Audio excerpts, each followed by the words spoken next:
ईश्वरी पाटील. मी आज तुम्हाला octet rule explain करणार आहे. ऑक्टेट रूल म्हणजे काय? तर ऑक्टेट रूलची डेफिनेशन आपण पाहू. The element in the compound share its electron to the other element to acquire stable electronic configuration is known as octet rule. Octet rule म्हणजे काय? जर एखादा एलिमेंट दिला असेल तर तो एलिमेंट स्टेबल नसतो. तो एलिमेंट स्टेबल होण्यासाठी त्याला ऑक्टेट कंप्लीट लागतं. तर ऑक्टेट कंप्लीट करण्यासाठी जर एक एलिमेंट असेल त्याची व्हॅलन्स इलेक्ट्रॉन 1 असेल आणि दुसऱ्या एलिमेंटकडे व्हॅलन्स इलेक्ट्रॉन 7 असतील, तर त्याचे व्हॅलन्स इलेक्ट्रॉन तो दुसऱ्या एलिमेंटला देऊन ऑक्टेट कंप्लीट करू शकतो. म्हणजे ऑक्टेट कंप्लीट म्हणजे त्यालाच आपण ऑक्टेट रूल म्हणतो. आपण बघूया. सपोज जर आपल्याकडे एक्स एक एलिमेंट असेल आणि वाय एक एलिमेंट असेल, तर एक्स कडे एक व्हॅलन्स इलेक्ट्रॉन आणि वाय कडे 7 व्हॅलन्स इलेक्ट्रॉन.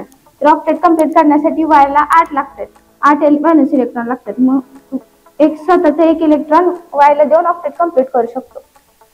ऑक्टेट रूल ओबे करतो का नाही हे आपल्याला बघण्यासाठी आपल्याला पी ब्लॉक मधले एलिमेंट्स माहित असणे गरजेचे आहे.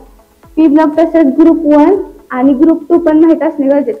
पी ब्लॉक एलिमेंट्स म्हणजे ग्रुप 13, 14, 15, 16, 17 आणि 18. 13व्या ग्रुपची व्हॅलन्स इलेक्ट्रॉन 3 असते, 14व्या ग्रुपची 4, 15व्या ग्रुपची 5, 16व्या ग्रुपची 6, 17व्या ग्रुपची व्हॅलन्स इलेक्ट्रॉन 7 असतात आणि 18व्या ग्रुपची 8. ऑक्टेट रूल ओबे करतो की नाही हे बघण्यासाठी आपल्याला हे एलिमेंटची व्हॅलन्स इलेक्ट्रॉन माहित पाहिजे. तर आपण एक एक्झाम्पल बघूया. आपल्याला एक्झाम्पल CH4 चे दिले.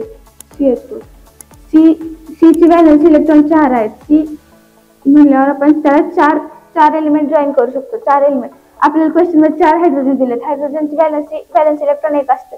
व्हॅलन्स इलेक्ट्रॉन 1 असतं. मग आपण त्याला 4 हायड्रोजन जॉईन करू शकतो.